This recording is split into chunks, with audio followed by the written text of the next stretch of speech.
Bonjour à toutes et tous, je suis ravi de vous retrouver en cette journée si spéciale parce que nous sommes quasiment confinés depuis un an maintenant. Nous commémorons la première année de cette crise effroyable, la crise sanitaire la plus grave depuis 100 ans, la crise économique et sociale la plus grave depuis 80 ans. Et c'est la raison pour laquelle je suis très heureux d'être avec vous ici, au Palais des Congrès de Saint-Raphaël. Je remercie le maire de Saint-Raphaël, bien évidemment, Frédéric Masquelier.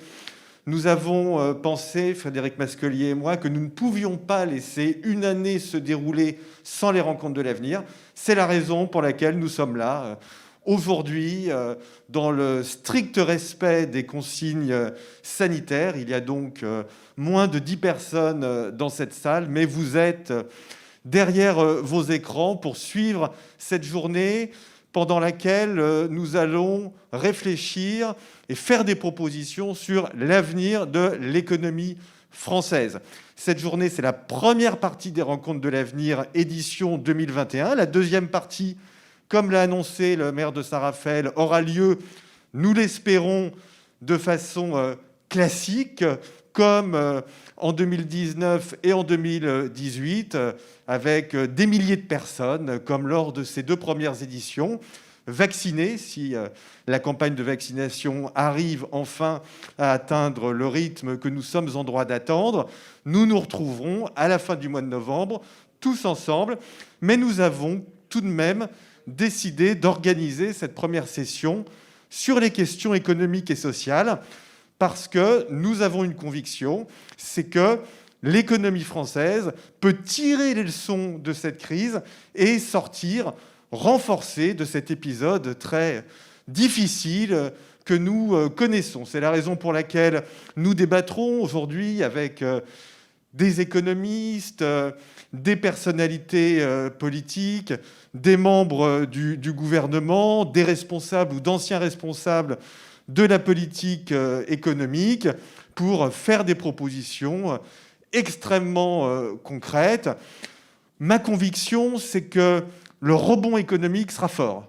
Il sera fort parce que nous ne connaissons pas une crise économique classique. Nous ne sommes pas du tout dans la situation de 2008 ou la situation de 1993, qui étaient des récessions endogènes au capitalisme. Ce que nous connaissons aujourd'hui, c'est une crise sanitaire qui a des conséquences économiques.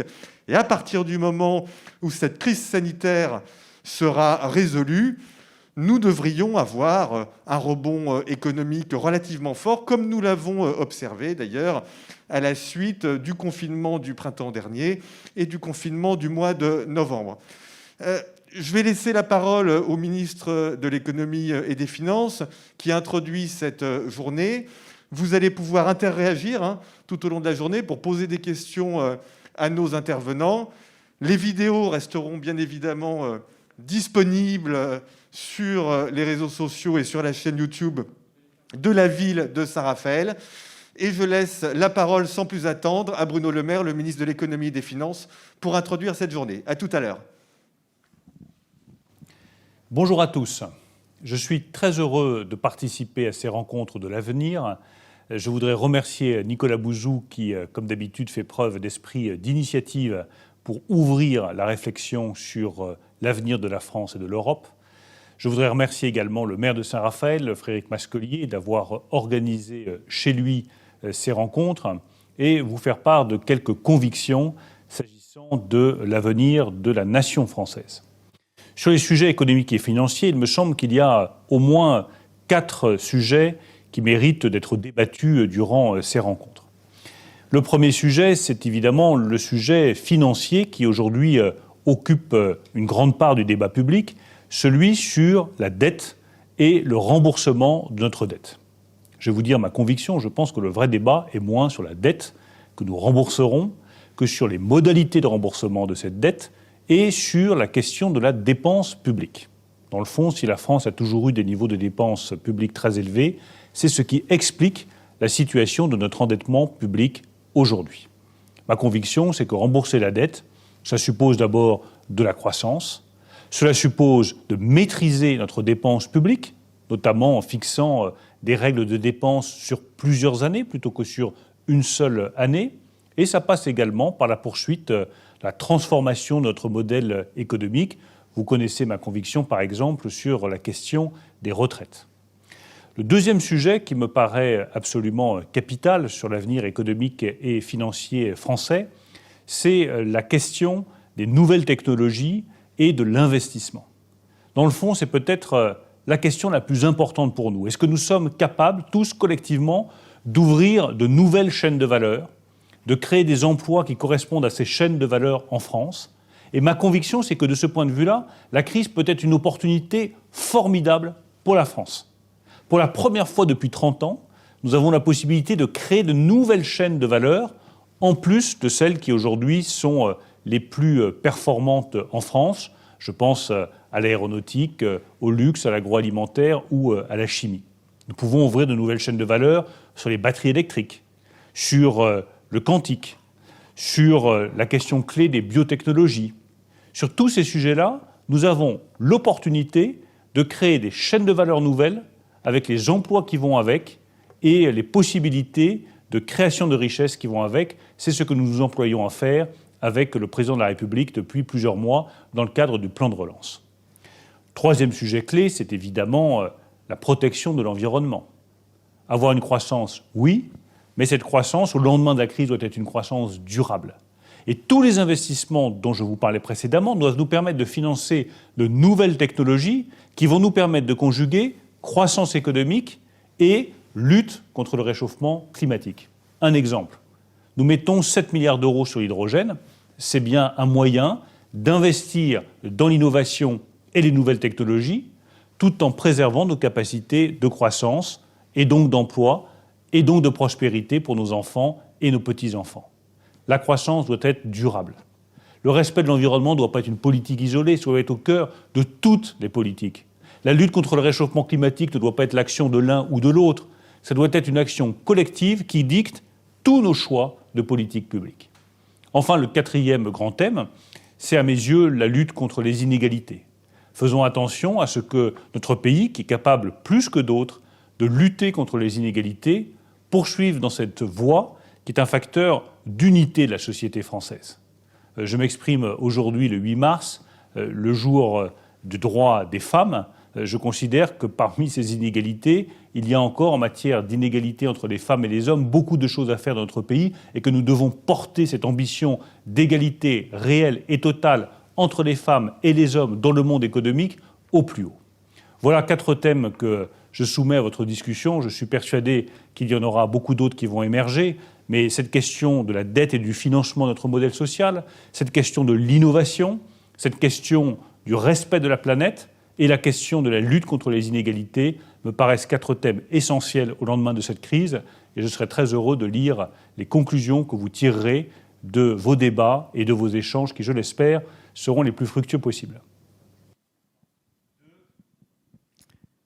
Voilà, merci beaucoup à Monsieur le ministre de l'Économie, des Finances et de la Relance, Monsieur Bruno Le Maire, donc, qui a enregistré bien cette allocution depuis Bercy, il le disait il y a quelques instants, lundi dernier, lundi 8 mars, journée internationale évidemment des droits des femmes. Bonjour à toutes, bonjour à tous, bienvenue donc ici pour ces rencontres de l'avenir de Saint-Raphaël. Et c'est vrai que Nicolas nous le rappelait il y a quelques instants, eh bien, nous organisons cette 3e édition dans les conditions sanitaires les plus optimales. Voilà, il y a très peu de monde dans la salle, hein, vraiment tout ça est limité. Et puis sur scène, une distanciation d'au moins, je vous présentais nos invités, d'au moins 2 ou 3 mètres selon le cas. C'est pour ça qu'on a retiré délibérément les masques et puis ça sera beaucoup plus facile pour s'exprimer. Bravo et merci encore à Nicolas Bouzou et à Monsieur le maire de Saint-Raphaël d'avoir maintenu cette 3e édition dans le contexte que l'on connaît. Ça ne change rien, rendez-vous toujours instructif. Et puis également, comme le disait tout à l'heure Nicolas, vous avez la possibilité de nous poser vos questions et on y répondra évidemment à l'issue de cette première table ronde. Dans ce contexte, évidemment, quel avenir pour l'économie française? L'avenir peut-il être mieux que le passé? Nicolas Bouzou, tout à l'heure très optimiste, lui disait voilà, il va y avoir une relance exceptionnelle qui va naître, bien entendu. Alors, est-ce que 2021, ce sera l'année de la fin de nos ennuis, quelque part, avec l'arrivée des vaccins, tant attendus, le retour de la croissance? Et puis, vous venez d'entendre, il y a quelques instants, le ministre Bruno Le Maire, qui posait très, très bien les enjeux, quelque part, lorsqu'il parlait, par exemple, de nouvelles technologies. Est-ce qu'on va être capable de créer de nouvelles chaînes de valeur, justement, en matière de biotechnologie, en matière de quantique, en matière... Voilà. Est-ce que la crise, quelque part, ne va pas être une opportunité pour l'économie française? Et évidemment, on le souhaite de tout cœur. On va poursuivre la réflexion avec ceux et celles que Nicolas Bouzou a conviés pour cette 3e édition des Rencontres de l'avenir. À mes côtés, il y a Natacha Vallin. Bonjour Natacha. Bonjour. Doyenne de l'école de management et de l'innovation de Sciences Po, et puis auteur d'un livre à succès, d'ores et déjà, Le futur de la monnaie. Passionnant, justement, pour tous ceux qui s'interrogent sur l'avenir de l'euro, l'avenir des monnaies électroniques, des bitcoins, etc. Allez voir, justement, ce qu'a écrit Natacha Vallin. Emmanuel Combe, bonjour. Bonjour Fabrice. Professeur d'économie à Schema Business School, et puis vous avez planché également avec vos amis de la Fondapol sur souveraineté économique entre ambition et réalité. Alors ça, on en reparlera aussi, ça fait partie des enjeux de l'économie dans les prochains mois. Vous vous souvenez, il y a un an, on se disait oh, on n'a pas de masque, on n'a pas de respirateur, il faut tout relocaliser, il faut tout faire en France. Bon, c'est bien, c'est de l'incantation, je ne sais pas. Il faudra voir si tout ça est réaliste.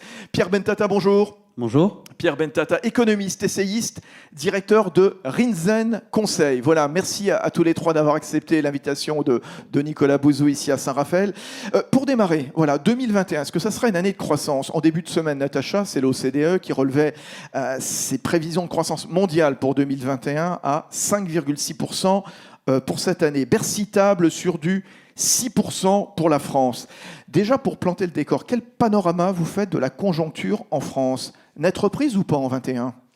Écoutez, on sait que sur l'année 2020, l'économie française a perdu beaucoup de richesses nationales. On a eu une décroissance de quasiment 8%, donc c'est quand même massif. On sait aussi aujourd'hui que les politiques publiques, que ce soit des politiques économiques de la part de la Banque centrale, la politique monétaire, mais aussi la politique budgétaire, le soutien direct à l'économie ont été massifs. Bien sûr. Et ça, cette combinaison de politiques massives nous a permis finalement d'amortir un choc qui aurait été bien pire si ces entités n'avaient pas été là.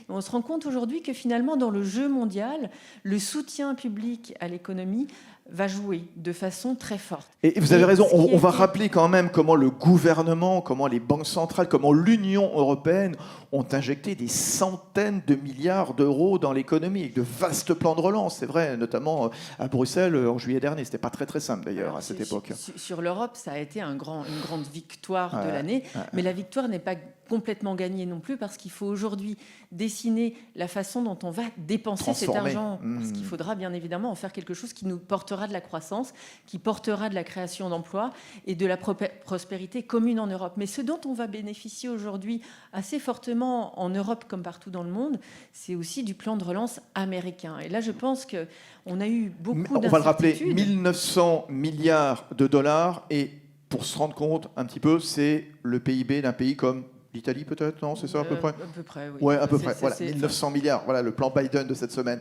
considérable. On a vu d'ailleurs les marchés.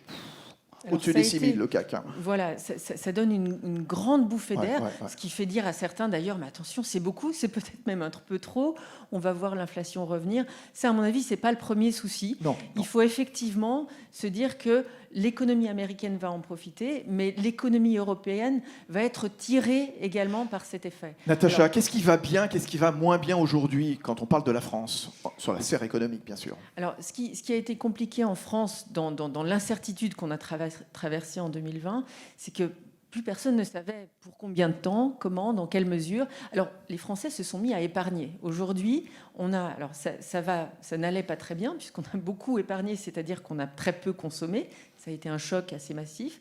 Mais ça veut dire aussi aujourd'hui qu'on a une réserve très profonde de monnaie sonnante et trébuchante. Et si cet argent est dépensé, et bien dépensé, ça va nous faire de la croissance. Alors, on parle de chiffres que, évidemment, on a du mal à se rendre compte de l'importance. On parle de 200 milliards à terme. La France s'est très bien comportée, c'est ce qu'il fallait faire. Mais je pense que l'ensemble des pays membres de l'euro, des pays européens, ont compris qu'il fallait, y compris l'Allemagne d'ailleurs, qui a quand même une réticence à aller dépenser du denier public. Depuis toujours, On a vu qu'elle était là, qu'elle était en présence. Et spécialement pendant les discussions très tendues au niveau européen, où il y a eu ce revirement de Mme Merkel qui a dit, finalement, oui. Ça a été extraordinaire. Il faut bien comprendre qu'on a voté un plan de relance européen à 750 milliards d'euros qui va aussi s'accompagner de dettes communes. On va être enfin capable de faire quelque chose en commun, de coordonner les choses. C'est une révolution ce qui qui s'est passé. Effectivement, et j'espère qu'on saura capitaliser là-dessus pour la construction européenne demain. Bon, alors quand même, je ne vais pas faire mon pessimiste, Natacha, mais est-ce que la reprise n'est pas quand même hautement incertaine? Là, on reparle de nouvelles vagues, on reparle d'hôpitaux qui sont totalement débordés, les vaccins n'arrivent pas en temps et en heure, etc. Bon, est-ce qu'il y a quand même quelques nuages quand même au-dessus de cette... toutes ces perspectives qui avaient l'air plutôt sympathiques au début. Nicolas Bouzou l'évoquait en ouverture tout à l'heure. Je pense qu'on arrive quand même il y a un cheminement quand même au niveau sanitaire qui nous fait penser qu'on arrive un petit peu au bout du tunnel. De l'incertitude, on en aura, c'est évident. Mais on sait aussi que cette incertitude se réduit et il faudra à ce moment-là être capable de redémarrer dans la bonne direction. C'est une crise qu'il ne faudra pas gâcher dans ce sens-là. Un mot sur la dette. Bruno Le Maire l'a abordé là, dans son point introductif il y a quelques instants. Qu'est-ce qu'on en fait de cette dette? Vous savez, il y a des questions. Est-ce qu'il faut ou non pas rembourser la dette Covid? Enfin bon, évidemment, tout ça, c'est très réducteur de ma part. Ce sont des notions beaucoup plus précises, évidemment. Mais qu'est-ce qu'on en fait? La dette, c'est un sujet. C'est un vrai sujet. C'est un sujet depuis des années. La gestion des finances publiques aussi. Donc c'est aussi l'occasion de remettre ce chantier sur le métier. On entend aujourd'hui souvent des arguments qui consistent à dire on a beaucoup de dettes, ça sera trop à rembourser, donc ne la remboursons pas, annulons-la. Pour moi, c'est la dernière chose à faire. Ce n'est pas nécessaire aujourd'hui. Où est le problème sur la dette aujourd'hui? La dette française en particulier se refinance très bien sur les marchés. On a des investisseurs qui ont confiance en notre pays, des investisseurs internationaux, puisqu'il faut bien savoir que la France a une dette envers l'étranger presque plus qu'envers ses propres ressortissants. Donc ne faisons rien pour déstabiliser cette confiance, faisons tout au contraire pour montrer de la bonne volonté, des instruments concrets pour maîtriser la croissance de nos dépenses publiques. Et j'entendais le ministre parler tout à l'heure justement de maîtrise de la dépense, de planification à long terme. Je pense que c'est des sujets vraiment importants pour l'État, mais aussi pour les collectivités locales et territoriales. Et je pense qu'on entamera ce débat avec raison pour maintenir la France dans l'ensemble des pays qui sont dignes de confiance au niveau international et porteurs de croissance dans le futur. Bon, je ne vous oublie pas, messieurs. Ne croyez pas que je suis très égoïste. On est très éloignés. Voilà, très éloigné de vous. Non, vous êtes bien avec nous. Emmanuel Combe, Pierre Bentata. Tiens, Pierre, justement. On évoquait il y a quelques instants avec Natacha Valla ces interventions publiques massives qui, quelque part, ont permis d'éviter le pire, notamment en France, justement. Bon, pas que, parce qu'après, il y a eu évidemment le plan européen, l'intervention des banques centrales. Avec des perspectives de croissance. C'est de la forte croissance, de la fausse croissance, c'est du rattrapage, d'après vous? Voilà, qu'est-ce que vous en dites? Tout dépend de la façon dont on mesure ça. Évidemment, on va avoir de la croissance, mais comme après une grande guerre, quand on a tout cassé, on a une forte croissance, mais qui consiste simplement à reconstruire ce qu'on avait déjà cassé. Auquel cas, on peut considérer que, en termes d'utilisation des ressources et de création de richesses, on n'a fait que reproduire quelque chose qui existait déjà. Donc, on a une croissance apparente, mais finalement, on n'a pas créé davantage de prospérité. Ici, dans ce cas-là, on a évidemment, il y a eu des effets bénéfiques, c'est sûr. On a réussi à empêcher que l'ensemble du système s'effondre, ce qui est bien. En revanche, se dire la croissance qu'on va avoir, est-ce que c'est vraiment un signe d'une forte reprise? Non, espérons que ça permette de rattraper simplement ce qu'on a perdu. Et c'est là où il y a une vraie question en termes de politique publique, c'est comment on fait. Parce que oui, on a réussi à faire la première chose, mais qui était en fait d'une certaine façon le plus facile. Même si ça ne veut pas dire que ça enlève du mérite à ce qu'ont fait nos décideurs, mais arriver à mettre l'économie sous perfusion pour empêcher qu'elle meure, c'est quelque chose qu'on comprend assez bien. En revanche, comment on fait pour débrancher la perfusion et que l'économie ne s'effondre pas? Là, il y a une vraie question, qui est une question technique, qui est une question politique, mais à laquelle il va vraiment falloir s'atteler parce qu'il n'existe pas, en tout cas dans les théories économiques, quelque chose qui fasse consensus, où tout le monde se dise oui, on sait comment on fait, ça marche. Et le grand exemple, c'est le Japon, qui fonctionne comme ça depuis maintenant plus de 20 ans. Et avec en plus des avantages qu'a le Japon, parce qu'il fonctionne davantage en vase clos, parce qu'il maîtrise davantage, enfin parce qu'il a une dette qui est contrôlée davantage par ses citoyens. Nous, on est dans une situation d'ouverture plus importante, et dans le même temps, on se pose la même question de comment on débranche la perf pour que l'économie reparte sans perdre des gens en route, et comment on identifie ceux qui risquent d'être perdus, alors dans quel secteur, qui dans chaque secteur. Et là, on a un vrai problème, enfin un vrai défi en tout cas face à nous pour l'année à venir. Est-ce qu'on peut dire que quelque part, alors je vais utiliser un terme qui est peut-être un gros mot, l'économie a été nationalisée, oui ou non? Elle n'a pas été nationalisée, mais elle a été très très fortement soutenue. La multiplication des aides qu'on a, la prise en charge en partie de la masse salariale, tout ça fait que oui, l'économie est aidée. Alors c'est une bonne chose parce que, pour paraphraser quelqu'un que j'aime beaucoup et qui est détesté en France, mais qui est Frédéric Bastiat, il y a ce qu'on voit. Ce qu'on voit, c'est que l'économie est sauvée ou que l'économie survit. Et puis ce qu'on ne voit pas, c'est l'ensemble des distorsions que ça a créées sur les marchés. Parce que vous aviez des entreprises qui auraient dû mourir avant le Covid, vous aviez des entreprises qui n'allaient pas bien, et en fait, vous aviez des entreprises qui allaient bien, et finalement, cette aide massive et généralisée, presque aveugle dans l'économie, fait qu'aujourd'hui, on n'a plus ces signaux de marché qui, normalement, aident les entrepreneurs à savoir qu'est-ce qu'ils doivent produire, comment, et ça, on l'a perdu. Donc, on est un peu à l'aveugle. Il va falloir retrouver de la visibilité là-dessus, et ça, c'est un vrai défi. Oui, c'est ça, justement. C'est intéressant parce que ce qu'on a pu observer en 2020, c'est que les marchés ont globalement encaissé le choc. Le CAC 40 a limité ses pertes. On voit donc, entre autres pour les raisons que rappelait très justement il y a quelques instants Natacha Valla, et en raison notamment du plan de soutien américain, le CAC 40 qui cette semaine n'a cessé de progresser pour dépasser donc les 6000, c'est-à-dire 6000, on est revenu au niveau d'avant Covid. Comment vous expliquez ce découplage entre une économie qui ne se porte pas bien nécessairement, bien sûr, avec cette récession de 2020, et puis les marchés, quelque part, qui s'envolent, enfin qui s'envolent en tout cas, ou qui limitent la casse? Alors, il y a plusieurs raisons. Il y a des raisons qui sont des motifs objectifs de satisfaction. On est face à une vague d'innovation qui est importante. Il y a des développements technologiques qui annoncent de toute façon qu'il y aura des fortes croissances. Donc, il y a motif, quand vous êtes investisseur, à être optimiste quand même. Et ça, c'est une bonne chose. En revanche, il y a aussi des effets qui sont plutôt des conséquences ou des effets secondaires des politiques publiques. Les énormes plans de relance qu'on a eus, quand vous voyez qu'en même temps, vous avez des entreprises à l'arrêt et qui, du coup, font peu de crédit, mécaniquement, vous avez une partie qui est absorbée quand même par les marchés financiers. Et là, ici, vous avez par contre un effet de bulle. Donc on a un problème ici, encore une fois, qui est le même, un problème de visibilité, c'est que les marchés gonflent pour des raisons qui sont bonnes, objectivement, mais aussi parce qu'il y a une euphorie qui se crée, parce que la monnaie est facile, parce que la renégociation des crédits est facile, parce que les taux sont très bas. Et là, il y a un effet bulle qui est... Il y a un risque donc. C'est risqué? Oui, c'est risqué, surtout quand vous regardez...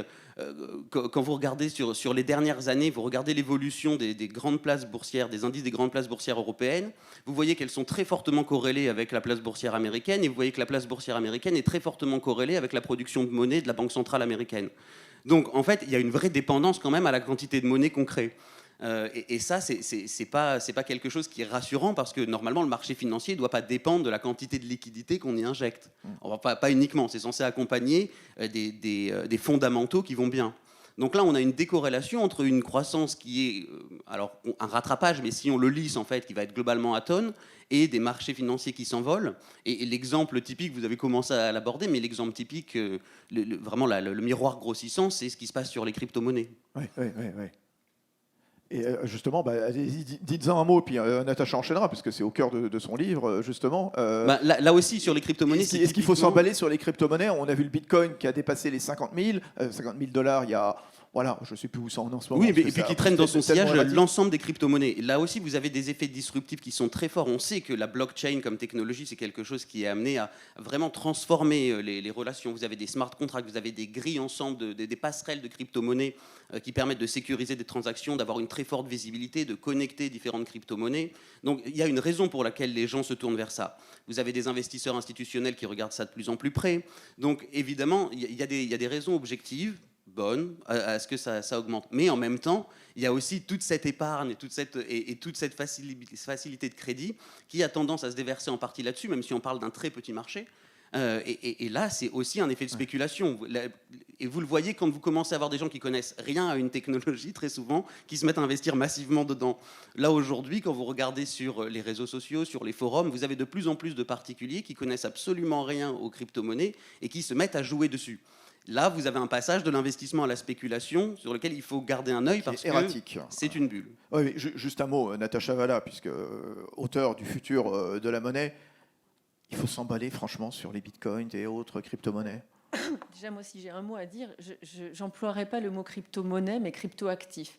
Je suis entièrement d'accord avec ce qui a été dit. Ce sont des innovations technologiques extraordinaires qui vont réveiller les banques centrales pour les mettre un petit peu au goût du jour et à la page. Donc ça, c'est une très bonne chose. Ensuite, ce dont il faut vraiment se méfier, c'est que quand on appelle ça une monnaie, qu'est-ce qu'on induit ? On induit que finalement, on a quelque chose de stable, en quoi on peut avoir confiance, et dont on sait que derrière, au bout du compte, si quelque chose se passe mal, il y aura quelqu'un. Un État peut-être, ou C'est pas vrai. groupement d'être mal. Voilà. Et c'est ça, toute la différence est là. Quand je ne vais pas refaire le livre, mais Non, effectivement, allez c'est le le voir. sujet. Voilà.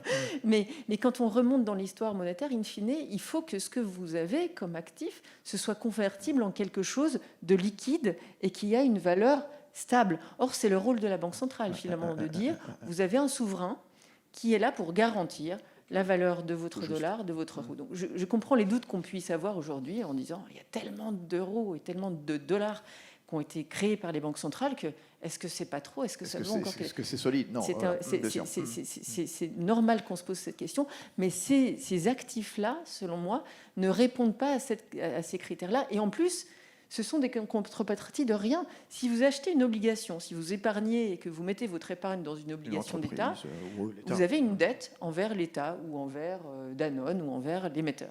Si vous achetez une action, vous avez une participation dans une boîte. Si vous avez un crypto-actif, vous avez un crypto-actif. C'est tout. Voilà, c'est tout. Voilà, c'est dit. Juste avant qu'on enchaîne sur les enjeux de la relance, justement, et notamment souveraineté ou pas, enfin en tout cas relocalisation, on en parlera avec Emmanuel Comte. Juste encore un mot, parce que la question fondamentale aussi qui se pose, c'est le financement de la relance. On voit des dizaines de milliers de PME et de TI françaises qui vont avoir besoin d'une recapitalisation. Quel accompagnement, quel levier pour la croissance des entreprises ? Et puis se pose aussi la question du remboursement des aides. C'est pas le tout qui est le PGE comme ça, évidemment. À un moment, il faut en sortir, Natacha Valla. Et attention. Sûr. Alors, ça a donné un volant de liquidité très très sain pour les entreprises. J'ai rappelé l'aide de la Banque centrale européenne via les banques aux entreprises, notamment les petites et les moyennes. Ce à quoi est venu s'ajouter en France le PGE. Et effectivement, moi, je trouve qu'on discute d'un outil supplémentaire aujourd'hui qui est le prêt participatif. Donc, le fait qu'on puisse vouloir se rapprocher du capital des entreprises. Ça, c'est vraiment intéressant. Mais effectivement, dans les plans de financement, dans la gestion des entreprises, et elles s'en méfient, elles savent bien qu'il ne faut pas s'endetter de façon inconsidérée pour rien en fonction d'une incertitude qui ensuite va devoir se résorber. Donc, en faire quelque chose de cet argent. Et si on n'en fait rien, effectivement, planifier de pouvoir le rembourser. Je suis aussi d'accord avec ce qui a été dit sur les faillites. On a eu très peu de faillites en 2020, ce qui était un peu l'effet recherché. Mais maintenant, il va falloir faire le tri entre le grain et l'ivraie. Ça va être une réalité dans les mois et les semestres à venir. Et au niveau de l'emploi non plus, on a réussi quelque part à limiter la casse aussi en matière de chômage aussi, Natacha Valla. Ce sera lié. C'est pour ça qu'il faut que les bons secteurs d'activité soient mis en avant pour créer les emplois qui seront détruits par ailleurs. Alors, maintenant qu'on a planté le décor, justement, avec quelques perspectives, on va rentrer sur le côté, j'allais dire, plutôt quantitatif, parce qu'on assiste clairement à une nouvelle donne de l'économie dans le monde, et puis spécialement en France. Alors évidemment, il y a cette incertitude liée évidemment aux pandémies, on en parle, on est en plein dedans toujours malheureusement. On voit des consommateurs aussi qui sont de plus en plus exigeants, plus de proximité, plus d'environnement, des produits plus respectueux, etc., de leurs fournisseurs, leurs collaborateurs, le changement climatique aussi, les relations géopolitiques, toujours plus imprévisibles, et puis le rythme accéléré des innovations, bien sûr.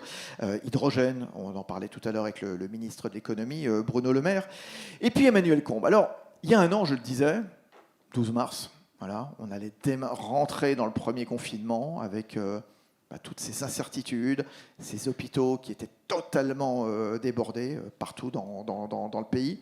On ne cessait de parler de pénurie de masques, de pénurie de respirateurs.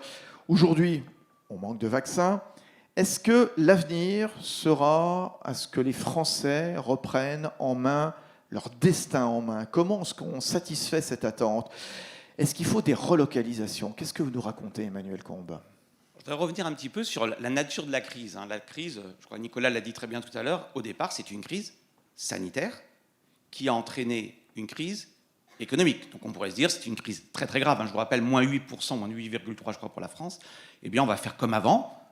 On va revenir, on va faire des plans de relance. Tout le monde est keynésien, tout le monde est d'accord avec l'idée qu'il faut des plans de relance. Et ça ne serait finalement qu'une crise conjoncturelle qui a fait très très mal, une des plus graves crises depuis 1945. Et au fond, on reviendrait au cycle et on reprendrait le cours comme avant. Et à mon avis, ça serait une erreur parce qu'en fait, la crise, d'ailleurs en médecine, la crise, c'est bien le moment du retournement, elle révèle en fait, elle n'a fait que révéler des faiblesses qui sont en fait des faiblesses structurelles. Vous l'avez dit, Fabrice, les masques, ça n'est qu'en réalité le symptôme de ce qui se passe en réalité en France depuis une vingtaine d'années. Et donc ce que je veux dire par là, c'est qu'au-delà de l'aspect conjoncturel, et ça va être important quand on débattra du contenu des plans de relance, qu'est-ce qu'on fait avec cet argent? Est-ce qu'il ne faut pas investir dans une autre croissance? Ce qui va être très important, c'est la dimension aussi qualitative. Et vous avez raison, Fabrice, quand on écoute les Français, ils nous parlent beaucoup de nouveau monde, de monde d'après. Et j'ai regardé un petit peu les mots qui ressortent les plus souvent, c'est résilience locale, frontières, protection, souveraineté. Et donc ce qu'ils nous disent, en réalité, c'est on ne veut pas simplement revenir comme avant. Ça, c'est le but d'une politique de relance. Je fais moins 8. Si je relance, je fais un peu plus que plus 8 et je reviens, comme le disait Pierre tout à l'heure, à la conjoncture normale. Non, ils vous disent on veut changer de croissance. Alors c'est à la fois très séduisant et ça fait un petit peu peur. Ça fait un petit peu peur parce que ces termes-là sont un petit peu, pour les économistes, flous. Et en général, vous savez, quand c'est flou, tout est possible. Tout est possible, c'est-à-dire le meilleur comme le pire. Alors, je voudrais très rapidement, peut-être, je vais décevoir certains, mais expliquer qu'il y a, à mon sens, une impasse. Une impasse concernant la souveraineté, concernant la résilience, concernant la protection, concernant la frontière. C'est ce que j'appellerais le souverainisme. Et le souverainisme, on commence à entendre cette petite musique en France. C'est « on s'en sortira en étant indépendant ». Pardon, je vais peut-être choquer, l'indépendance, en économie en tout cas, ça n'existe pas. Et ça ne peut pas exister. Tout simplement parce que le mythe du potager, je fais tout moi-même, ça n'existe pas. Donc on me dit souvent, c'est faux monsieur, regardez, un agriculteur qui fabrique des carottes, il produit français. Non, il ne produit pas français. Parce que pour faire ces carottes, il a eu besoin d'un engrais qu'il a acheté en Allemagne, il a eu besoin d'un tracteur qu'il a acheté aux États-Unis. Donc déjà, attention à ce mythe, on va tout refaire nous-mêmes. C'est un mythe. À l'heure des chaînes globales de valeur, il y a de la division du travail. L'indépendance, c'est pas, je dirais, la souveraineté absolue, c'est pas l'autarcie. Donc déjà, attention, il y a une première impasse, il ne faudrait pas qu'on tombe dans un discours, on va faire sans les autres. On va faire sans les autres. Premier point. Ce qui veut dire aussi sur le débat sur les relocalisations, pour répondre très clairement à votre question, pardon, il y aura des relocalisations. Et je vais venir, c'est le point positif. Mais arrêtons de croire que l'industrie française décline depuis 20 ans, ça fait à peu près 20 ans qu'elle décline, parce qu'on a délocalisé. Alors, c'est pas moi qui le dis, c'est l'INSEE. Vous regardez les statistiques de l'INSEE, elle vous dit en moyenne, les entreprises françaises ont délocalisé à peu près de l'ordre de 4 à 5% au cours des 10 dernières années. C'est pas rien, mais expliquer que nous n'avons plus de tissu industriel parce que tout est parti en Chine, c'est un mythe. Donc puisque nous n'avons pas massivement délocalisé, par définition, vous n'allez pas faire revenir ce qui n'est jamais parti. En réalité, nous avons décliné, ce qui n'est pas la même chose. Donc attention à ce que j'appellerais le souverainisme, c'est ce mythe du on va revenir à une sorte d'autarcie. Et je vais y venir tout à l'heure, pour moi, l'indépendance, la souveraineté, en réalité, c'est la dépendance choisie. C'est oui, je suis dépendant des Chinois, mais les Chinois sont aussi dépendants de moi. Oui, je ne fais pas tout moi-même, mais je suis situé sur le maillon de la chaîne de valeur qui fait que je suis indispensable. On y reviendra, si vous voulez, Fabrice, tout à l'heure, puisque vous le savez, il y a eu des annonces très récemment sur les semi-conducteurs. C'est un peu technique, mais c'est un très bel exemple. Ben, restons, si vous le voulez bien, allez-y, expliquez ce que vous voulez dire. Une pénurie de semi-conducteurs dans le monde, et on dit il faut absolument que l'Europe se dote d'une industrie de semi-conducteurs. Mais tout le monde est d'accord. Simplement, il faut bien regarder les enjeux. Une usine de semi-conducteurs, c'est 10 milliards d'euros, et la R&D par année, c'est à peu près 50 milliards d'euros. Autant dire que si on veut de la souveraineté, elle ne sera pas française, elle sera européenne. Donc là aussi, on va y revenir. Pour moi, en réalité, la vraie souveraineté, elle est moins au niveau de la France, paradoxalement, qu'au niveau de... C'est-à-dire que quand vous parlez de relocalisation, Emmanuel, quelque part, ce n'est pas forcément une relocalisation en France, chez nous, dans l'Hexagone, ça peut être une relocalisation dans les pays du continent européen. Premièrement, et puis secondement, est-on sûr que la relocalisation... C'est quoi le but de la relocalisation? C'est de dire, on va maîtriser sur notre sol une production. Est-ce qu'on est vraiment sûr que produire chez soi est une garantie de sécurité? Pardon, vous avez des industriels étrangers qui produisent en France, ou même des Français, et qui exportent. Donc ce n'est pas une condition nécessaire. Produire sur son territoire ne garantit pas, sauf si vous réquisitionnez la production. Et puis surtout, la vraie question qu'il faut se poser, c'est mais quel est le but? Le but, c'est de s'assurer de la pérennité d'un certain nombre de produits. Ça peut tout à fait être par la constitution de stocks stratégiques. Regardez les masques. Attention à ne pas surréagir. Oui, il y a eu pénurie de masques. Faut-il pour autant créer une filière de masques en France? Souhaitons que nous sortions de la pandémie rapidement. Pensez-vous qu'il y a un marché à terme du masque? Est-ce qu'il ne faut pas plutôt constituer des stocks stratégiques? Ne faut-il pas plutôt diversifier ces approvisionnements? C'est ça qui nous rend indépendants.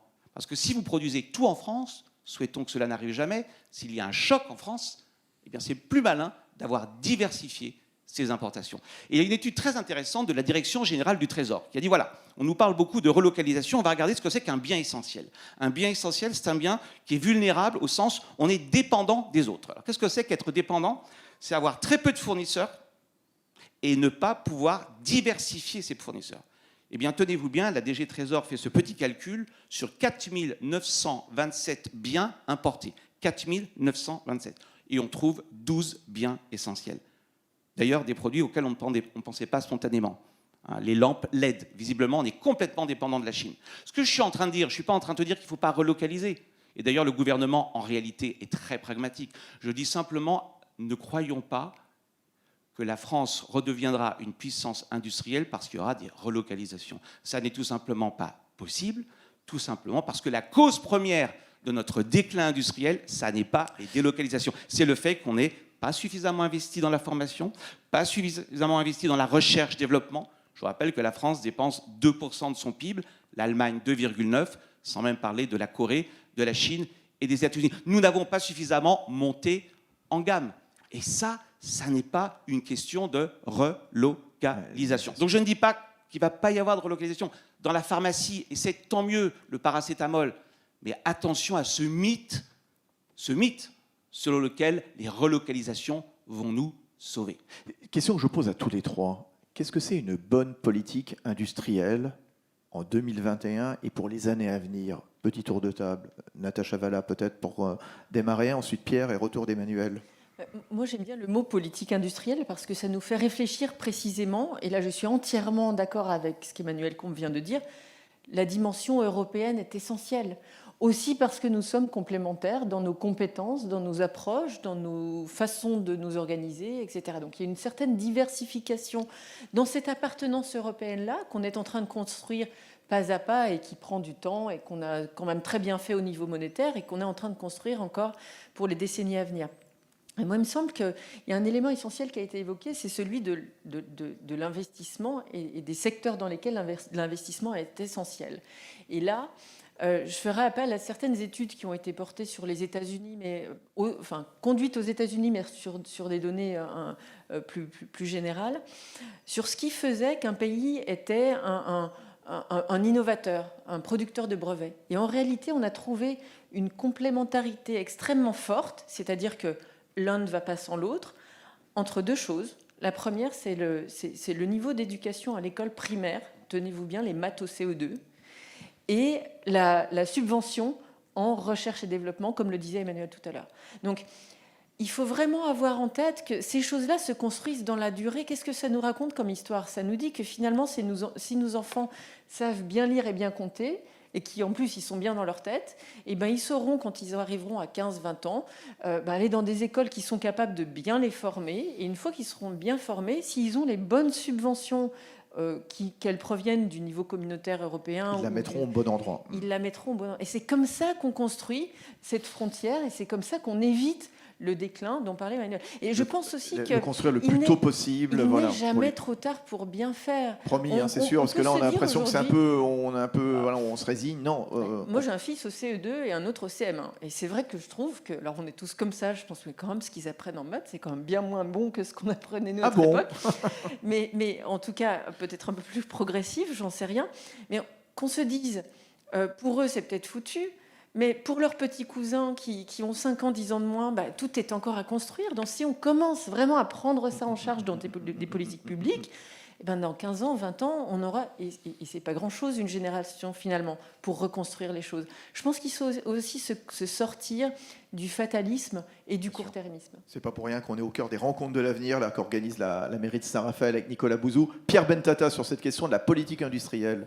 Oui, juste pour poursuivre là-dedans, parce que vraiment j'adhère à cette façon-là de voir les choses. D'abord, pour moi, une bonne politique industrielle, elle doit se placer du point de vue des consommateurs. Et on n'en parle quasiment jamais, mais finalement, quel est le système, quels sont les produits, quels sont les services qui sont disponibles aux gens.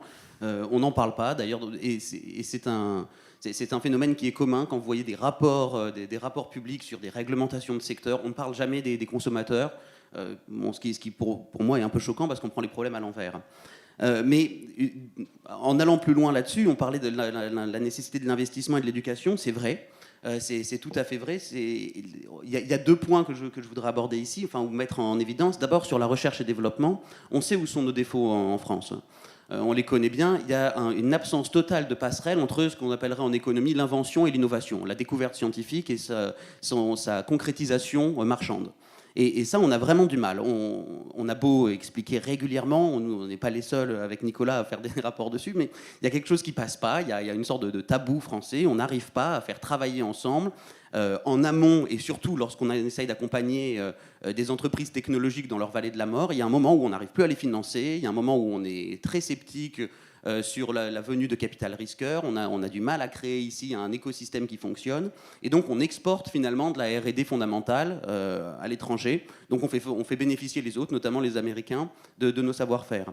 Et encore en amont de ça, je suis tout à fait d'accord, le vrai problème, c'est vraiment l'éducation au départ. Pour 2 raisons. D'abord, une question de niveau. Quand vous regardez les classements Teams, les classements PISA, c'est vraiment une catastrophe, quoi. On est de plus en plus bas. C'est une dégringolade. Et avec une volonté en permanence de simplifier pour essayer d'avoir un taux de réussite qui est meilleur, mais où on se retrouve avec... Et là aussi, on sait très bien comment... comme le bac. On sait très bien comment résoudre les problèmes. Désiloter, par exemple, les enseignements, remettre du contexte. On le voit très bien quand les étudiants arrivent dans l'enseignement supérieur et qu'en économie, par exemple, ils ne comprennent pas ce que c'est qu'une fonction dérivée. Si vous expliquez d'où ça vient, si vous expliquez ce que ça veut dire, si vous revenez à pourquoi on a découvert ça, les étudiants comprennent parce que c'est pas compliqué. Mais sans contexte, avec des gens qui en plus ils vont souvent, avec des professeurs qui veulent pas vraiment transformer leur modèle d'enseignement. Et là aussi, on sait comment faire. Il faut les motiver en leur redonnant de l'autonomie, en rajoutant de l'indépendance au sein des écoles. On a des modèles qui marchent très bien dans d'autres pays et qu'on copie pas. Et des exemples très divers. Mais vous avez la Scandinavie, l'Estonie, par exemple, en Europe, ça fonctionne très bien. Donc il faut regarder par là. Et puis, il faut aussi enlever le contenu idéologique qu'il y a dans l'éducation nationale. Ça, c'est vraiment, en économie, c'est dramatique. Quand vous regardez aujourd'hui, on vous dit on va être dans un environnement concurrentiel, on se demande quelles sont les innovations qui sont porteuses, donc on sait qu'on vivra quand même dans une économie de marché. Et pour l'instant, on n'a pas trouvé quelque chose de mieux pour produire de la richesse. Et quand vous regardez la façon dont sont faits les programmes en économie, je retournais les voir pour un livre sur lequel je travaille en ce moment. Première et terminale en économie, vous avez d'abord qu'est-ce que c'est qu'un marché, ensuite défaillance de marché, intervention de l'État. Et pourquoi l'État est nécessaire au bon fonctionnement d'un marché. Et en plus de ça, on a enlevé le fonctionnement des prix parce qu'on s'est dit que c'était trop compliqué. Donc, vous avez des étudiants qui ne comprennent pas ce que c'est qu'une économie de marché, qu'on leur a appris à détester, qui pensent qu'elle est défaillante, et vous espérez qu'avec ça, vous allez avoir un écosystème d'innovation ou une économie de marché qui fonctionne. Évidemment, vous avez en fait détruit votre jeunesse sur le plan économique avant même qu'elle entre sur le marché du travail. J'ouvre une parenthèse, je redonne la parole à Emmanuel sur la politique industrielle de la France, mais on parle d'idéologie, on n'y est peut-être pas, mais on parlait du point de vue des consommateurs. Est-ce qu'on ne brandit pas trop souvent la question de la souveraineté à U et à DIA ? Et je reviens sur celui qui a introduit les rencontres de l'avenir de Saint-Raphaël tout à l'heure, le ministre Bruno Le Maire. Je n'ai pas forcément compris sa position lorsque Carrefour, le géant Carrefour, a voulu se marier avec le Canadien Couche-Tard. Et au nom de vagues problèmes de souveraineté alimentaire, de souveraineté économique, le ministre a mis son veto. Pourquoi ? Oui, alors, Emmanuel ? Et puis Pierre ? Il a fait de la politique et il a raison de faire de la politique. Raison, mais économiquement, on est d'accord, il a envoyé un signal, à mon sens, et ses propos n'engagent que moi, assez négatif. Mais c'est intéressant. C'est intéressant parce que ça montre qu'entre le tout et le rien, il y a la juste mesure. Ce que j'appelle le tout, c'est la souveraineté mise à toutes les sauces. Alors, souveraineté alimentaire, souveraineté sanitaire. Le concept est tellement vague qu'à la fin, il se dilue et tout devient souveraineté. Et dire il faut autoriser tous les rachats d'entreprises, il y a un juste milieu. Et ce juste milieu, me semble-t-il, on l'a un peu dépassé. Le juste milieu, me semble-t-il, c'est de dire, quand j'ai un acteur français qui va être racheté, par exemple, par un acteur chinois, dont on soupçonne que derrière cet acteur chinois, il y a peut-être l'État chinois. Et quand on s'aperçoit que cet acteur français est stratégique, mais à un sens très précis. Stratégique, à la base, ça veut dire quoi ? Ça nous vient du domaine militaire. La stratégie, c'est tout ce qui met en cause la sécurité nationale. Là, je comprends que l'État mette son veto. Mais là, il n'y a pas de risque de retrouver du sirop d'érable dans tous les magasins Carrefour à la place de Mais c'est ce qui s'est passé il y a quelques produits. mois, je crois, pour un des leaders français, vous savez, de la vision nocturne, très utilisée par les militaires. Oui, il n'y a pas de débat. Et Non. c'est prévu Oui, bien depuis sûr. 1966 dans le Code monétaire et financier. L'État peut bloquer un investissement étranger lorsqu'il menace la sécurité au sens strict. Par contre, en effet, se dire qu'un investisseur canadien, que je sache, la probabilité d'un conflit militaire avec le Canada est assez peu probable. Ouf. Dans un secteur où il y a quand même Saint-Pierre-et-Miquelon n'est pas loin. il y a au moins 4 ou 5 distributeurs. Et puis on envoie un signal très négatif. Pourquoi ? Parce qu'on donne le sentiment que ce qui fait la légitimité d'une entreprise, c'est la nationalité de son actionnaire. Non. Pardon, qu'il soit canadien, indien, chinois ou français, ce n'est pas le sujet. Le sujet, c'est quel est le projet que porte cet industriel pour, dans le cas de Carrefour. L'entreprise. Alors tiens, Natacha Valla et Pierre Bentada sur ce cas précis et Emmanuel Combe ensuite. Allez-y, Natacha. Moi, j'aimerais demander à Emmanuel, qui est vraiment expert dans ce domaine. Moi, je suis assez frappée de voir que finalement, il n'y a pas de stratégie sur cette réflexion des investissements stratégiques, me semble-t-il. Si on prend un exemple comme ce qui a été investi dans la foulée du Téléthon, donc le Généthon, qui a généré des entreprises quand même de pointe sur le traitement de maladies rares, certes, mais avec des brevets d'une valeur qui, moi, me semblait à terme quand même assez considérable. Et on se rend compte que finalement, comme ça, sous le manteau, ça n'a pas du tout été rendu visible médiatiquement. On a vendu certaines entités industrielles. Alors, on en était déjà à l'application, à l'industrialisation de résultats de brevets de recherche fondamentale à des investisseurs. En l'occurrence, c'était des investisseurs coréens. Mais effectivement, moi, j'aurais beaucoup d'appétit pour une réflexion vraiment stratégique et une approche systématique de ces sujets. Et aussi une transparence vis-à-vis des Français. Parce que là, en l'occurrence, on a pris quand même les dons de bonne volonté millions de que les Français Français ont fait pendant 10 ans. en décembre, bien sûr. Alors, Pierre et Emmanuel, allez. Oui, juste 2 mots là-dessus. Alors, déjà, il y a quelque chose d'absurde, c'est que quand il a été annoncé qu'il n'y aurait pas ce rachat, on a entendu, oui, mais imaginez que l'entreprise canadienne n'ait pas envie de mettre dans ses rayons des produits français ou qu'ils ne veulent pas acheter du blé. Et on se dit, mais Là, on est vraiment dans une logique complètement dépassée de l'économie industrielle où on pense qu'une entreprise est en même temps son gouvernement. Ce qui pouvait être le cas lorsqu'on était dans de la grosse économie industrielle où on avait des sites qui n'étaient uniquement localisés dans un pays, où il fallait avoir forcément des très fortes interactions avec le gouvernement et qu'il existait donc un complexe militaro-industriel qui était lié à l'État. Mais c'est pas le cas aujourd'hui. Là, vous demandez pourquoi une entreprise canadienne ne voudrait pas vendre des produits. Elle a envie de perdre de l'argent, enfin, ça n'a aucun sens. Ça traduit aussi le fait qu'on ne se concentre que sur la taille. On a vraiment une espèce d'obsession sur la taille des entreprises. Il ne faut pas que si elle est grosse, elle soit autre chose que française ou dans le giron européen. Ce qui n'a pas de sens, encore une fois, il faut se placer du point de vue du consommateur, se demander quel est le danger potentiel, éventuellement, qui est une entreprise qui ait un rôle particulier, une organisation d'intérêt vital, mais ce n'est pas forcément un problème de taille. Justement, vouloir, par exemple, avoir un champion du numérique, une plateforme ou quelque chose en se disant « il nous faut des Google européens parce que c'est dangereux d'avoir Google », alors que quand vous allez enquêter sur les gens de Google, ils ne se sentent pas américains. Donc se dire c'est les États-Unis qui nous colonisent, c'est une fausse pensée. En revanche, on va brader des biotech tous les ans à Vegas au nom de la BPI, enfin ou sous la houlette de la BPI. Et là, c'est absurde parce que là, oui, vous aviez des choses qui n'étaient pas d'intérêt vital peut-être, mais qui en tout cas étaient des vrais vecteurs d'innovation que vous allez vendre à l'étranger au moment où vous pourrez rapporter de l'argent, en se disant on vend des futures licornes ailleurs. Donc c'est toute une logique industrielle en fait qui est à repenser. Ne pas se concentrer sur la taille, avoir une réflexion de plus long terme, ne pas penser en termes de dépenses annualisées ou de recettes annualisées, mais regarder ce que sont des investissements pour de vrai, et bien comprendre qu'il y a une vraie décorrélation aujourd'hui, surtout dans le monde numérique, ou le monde des biotech, entre la nationalité de l'entreprise et son gouvernement. Ça n'existe plus, ça. Emmanuel Combes. Je voudrais revenir sur la notion de politique industrielle, parce qu'en écoutant Natacha et Frédéric, je ne veux pas trahir leur pensée, mais on a presque le sentiment qu'une bonne politique industrielle, ou en tout cas une bonne politique de souveraineté, c'est une politique de compétitivité. Une population éduquée, comme vous l'avez dit, Natacha, de l'éducation primaire de très bon niveau, de la recherche-développement. Donc on pourrait presque dire finalement la souveraineté, et on reviendrait presque au sens initial du terme. Le souverain, c'est quoi? C'est le puissant. Et qu'est-ce qui fait quel est le symbole de la puissance? C'est d'abord la richesse. Donc on reviendrait presque à une aporie. Être souverain, on est juste en train de dire que c'est être riche. Pardon. Alors ceci étant, moi je pense qu'il y a quand même place pour une politique industrielle sectorielle. Et moi je suis assez admiratif de ce qui est en train de se passer à l'initiative de la France. Bruno Le Maire et Thierry Breton, au niveau européen, on sent vraiment un changement de tonalité. Pour faire simple, on avait une politique de la concurrence, et je l'assume, étant vice-président de l'autorité de la concurrence, je ne vais pas vous dire le contraire. La politique de la concurrence, je pense qu'elle marche très bien, et heureusement qu'on l'a en Europe. C'est le seul instrument que l'on a pour lutter efficacement contre les GAFA. Mais on n'avait pas de politique industrielle sectorielle. On n'en avait pas.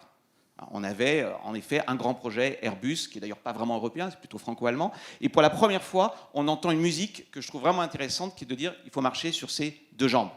Il ne faut pas déshabiller la politique de la concurrence, mais il faut une politique industrielle sectorielle. Qu'est-ce que ça veut dire sectorielle? C'est très simple, on est en retard dans certains secteurs. Et donc il faut rattraper. Alors c'est un peu humiliant d'entendre cela, mais c'est la réalité. Dans les semi-conducteurs, on est un peu en retard. Les leaders mondiaux, on les connaît. Un Taïwanais, un TSMC pour ne pas le nommer, des Japonais et des Américains. Et donc on voit aujourd'hui cette idée qui est de dire être souverain en Europe, c'est combler notre retard. Et pour combler notre retard, il va falloir mettre beaucoup d'argent. Et c'est pour ça que pour moi la dimension française, elle n'est pas pertinente. Quand on sait que je vous disais tout à l'heure qu'une usine de semi-conducteurs c'est 10 milliards, vous voyez bien que l'échelle ne peut être qu'européenne. Mais là où on a un petit souci, c'est qu'une fois qu'on a dit qu'il faut rattraper, le diable est dans les détails. Le diable est dans les détails. Vous savez, l'économie, c'est toujours l'art de transformer des grandes idées en réalisation effective. Et on peut faire le pire avec les meilleures intentions. Qu'est-ce que ça veut dire rattraper? Pour rattraper, il faut être sûr de ne pas avoir un train de retard. Parce que vous imaginez, si vous investissez dans les semi-conducteurs, vous avez des générations tous les 3-4 ans. Donc le risque, c'est d'avoir un train de retard. Faut-il vraiment rattraper ou plutôt passer à l'étape je perds la mémoire, ultérieure. Typiquement, ce qu'a dit Bruno Le Maire, l'ordinateur quantique. On a perdu la bataille des supercalculateurs. Est-ce qu'il faut s'évertuer à rattraper les supercalculateurs ou est-ce qu'il ne faut pas basculer sur l'étape d'après? Donc une réflexion sur où est-ce qu'on doit se situer quand on rattrape. Est-ce qu'il faut se rattraper sur tout? Est-ce qu'il ne faut pas se spécialiser? Les semi-conducteurs, on pourrait faire tout avec. De la voiture autonome, de la télévision, de la téléphonie mobile. Est-ce que le but, c'est de tout faire pas très bien? ou d'être les meilleurs dans un... segment. Et du coup, si vous êtes le meilleur sur un segment, vous devenez non pas dépendant, mais indépendant, parce que vous avez besoin des autres, mais les autres ont aussi besoin de vous. Je prends un exemple concret, Emmanuel et Natacha Valla et Pierre Bentata prennent également le relais. La question des vaccins. Ça a été très vite et formidable. Bravo les chercheurs, bravo les médecins. Moderna aux États-Unis, Pfizer avec une biotech allemande BioNTech. On a 2 autres laboratoires, AstraZeneca et puis Janssen. Et puis on voit des biotech, notamment à Nantes, il y avait cette affaire justement, voilà, faute de moyens ou en tout cas faute d'avoir une réponse peut-être satisfaisante des autorités françaises. Ce laboratoire s'est tourné, en tout cas a été sollicité par des Britanniques qui ont précommandé des vaccins. Qu'est-ce qu'on a loupé sur cette production de vaccins, soit en France, soit en Europe, Emmanuel Combes? Qu'est-ce qu'on aurait dû faire? On aurait dû Parce faire... que ça, c'est l'avenir aussi. Hein. Ouais, non, mais complètement. Hein. On aurait dû faire ce qu'ont fait les Américains avec la BARDA. Je ne sais pas si vous connaissez la BARDA. C'est une organisation C'est une sorte de haute autorité qui... dotée de 10 milliards de dollars. 10 milliards de dollars. 10 milliards de dollars pour prendre un point de repère en Europe. On était autour de 4 milliards, qui s'est organisé en mode militaire. Je crois d'ailleurs que le patron de la DARPA était un général. Annexe, ouais. Et qui a dit, voilà, on n'a pas le choix, on a 10 mois, il faut qu'on trouve un vaccin. Et qu'est-ce qu'ils ont fait? C'est très intéressant. Ils n'ont pas désigné, comme on le fait trop souvent en Europe ou en France, le vainqueur à l'avance. Ils n'ont pas dit, on va confier à telle entreprise le soin de chercher le vaccin. Ils ont investi dans 9 entreprises différentes, 9 vaccins différents. Donc ils ont mis de la concurrence, qui est un facteur d'émulation, un facteur d'incitation à l'innovation. Premièrement. Secondement, ils ont dit quoi aux industriels? Nous préachetons les vaccins et nous prenons le risque d'investir dans des capacités de production. C'est-à-dire c'est l'État, c'est très intéressant. Hein. On présente souvent les États-Unis comme un pays libéral, ce qu'ils sont sans doute. Enfin, en période de guerre, en tout cas de lutte contre le Covid, ils sont passés en mode militaire. L'État a dit, c'est nous qui prenons le risque. En clair, si on n'a pas besoin de ces capacités de production, vous serez en réalité remboursé, puisque c'est nous qui finançons cela. On n'a pas ce genre d'institution en Europe. Alors qu'on a quand même des biotech qui sont exceptionnelles en France. Hein. Il y a un organisme qui s'appelle France Biotech qui est extrêmement vivace, avec des entreprises partout en France, à Lyon, à Nantes, à Paris, etc. Qu'est-ce qu'il leur faudrait? Qu'est-ce qu'il faudrait montrer comme bon signe, justement, pour que ces biotech françaises émergent et puissent jouer quelque part dans la cour des grands? Parce qu'elles sont géniales, ces boîtes. Natacha et Pierre. Je crois qu'il y a 2 éléments qui ont été évoqués, mais qu'on doit rappeler ici. La première, c'est effectivement la prise de risque. La prise de risque de la part de l'État dans des circonstances qui l'appellent, mais aussi de la prise de risque de la part des investisseurs. Qui dit prise de risque dit potentiel d'échec. Oui, parce que vous avez raison, Natacha Valla. Quand on lance un médicament, alors là on est sur les vaccins, mais un médicament, un traitement, un vaccin, ça prend non pas 6 mois, ça peut prendre 5 ans, 10 ans, 15 ans, et que peut-être au bout de 15 ans, en effet, c'est l'échec. C'est ça. Là, en l'occurrence, c'est allé très vite. Donc, vraiment, mettre dans les mentalités, et là, ça va bien au-delà de la gestion publique, c'est vraiment une question de mentalité, d'initiative et de récompense par rapport à l'échec. Ça, c'est un changement assez capital. La deuxième chose, c'est la DARPA. Moi, je suis entièrement d'accord. On devrait signer une pétition pour avoir une institution comme ça. Il n'y a pas un début sur la scène européenne de début de Barda? Si, hein, ça a été entériné ici quand même. Faut pas dire que il faudra que ce soit vraiment qu'on s'assure que ça le soit. Oui, Pierre Bentata. Et puis, tiens, on signale toutes les questions de santé, l'avenir de la santé. Il est où, Nicolas? Il est parti? Ou il est pas très loin? Il est là. Homo Sanitas. Homo Sanitas, c'est son dernier opus. Il est sorti la semaine dernière. Je ferme la parenthèse de la publicité. Pierre? Non, mais vous avez raison. Juste pour apporter quelques précisions dessus, vous avez raison, quand on parle de la santé, c'est vraiment un domaine qui est super risqué. Moi, je menais quelques estimations dessus. En gros, une thérapie innovante, alors là, c'est aller très très vite parce que le monde entier s'est focalisé dessus, mais sinon, ça vous prend entre 12 et 15 ans à développer. Le taux de réussite, c'est 1 pour 10 000. Et le coût d'un médicament, c'est à peu près 3 milliards. Donc, c'est vraiment un système qui ne fonctionne que par l'échec et qui est quelque chose de très risqué. Il faut attirer beaucoup de capitaux, il faut donc rémunérer énormément d'ailleurs les gens qui vont donner de l'argent, mais il nous faut une culture entrepreneuriale.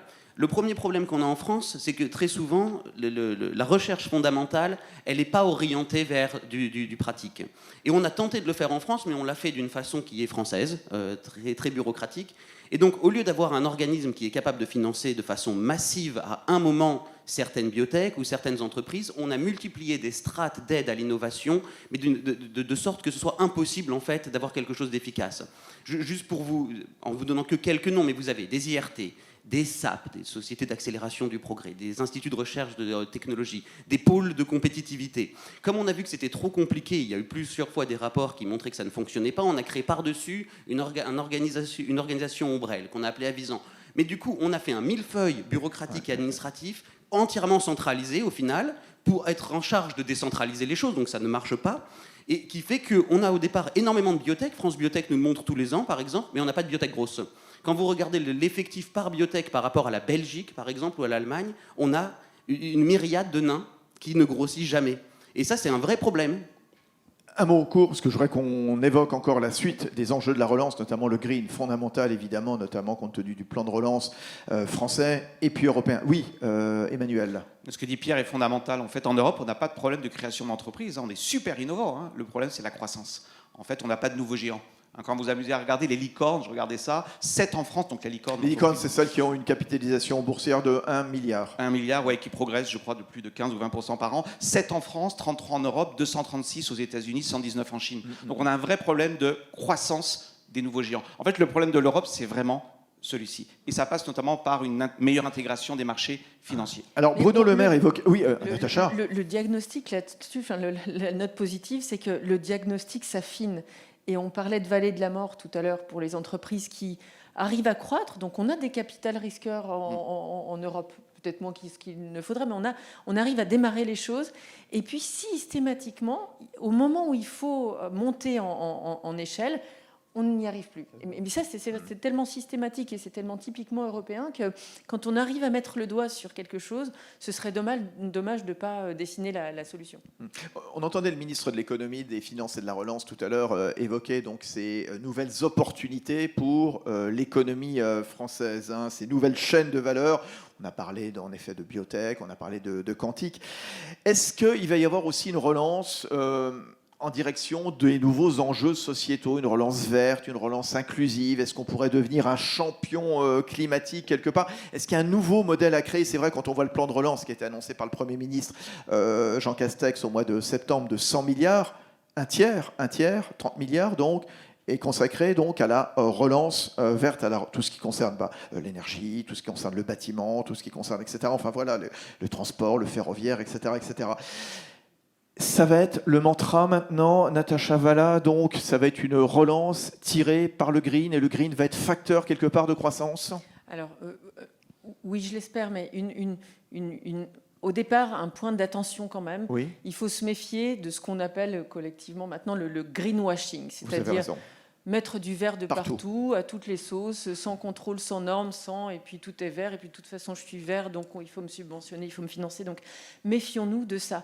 Je pense que je pense qu'on n'est plus dupe. On a pu l'être il y a 15 ans, qu'en effet des grands énergéticiens, des grands pétroliers disaient « Regardez, la planète est plus verte grâce à moi », parce qu'on ne sait pas très bien. Aujourd'hui, là, je pense qu'au niveau européen, on a une carte essentielle à jouer, et c'est une bataille, pour le coup, géopolitique qui est en train de se jouer. Je vais sembler partir loin du sujet, mais je vais y revenir très près tout de suite. C'est dans l'élaboration des normes extra-financières.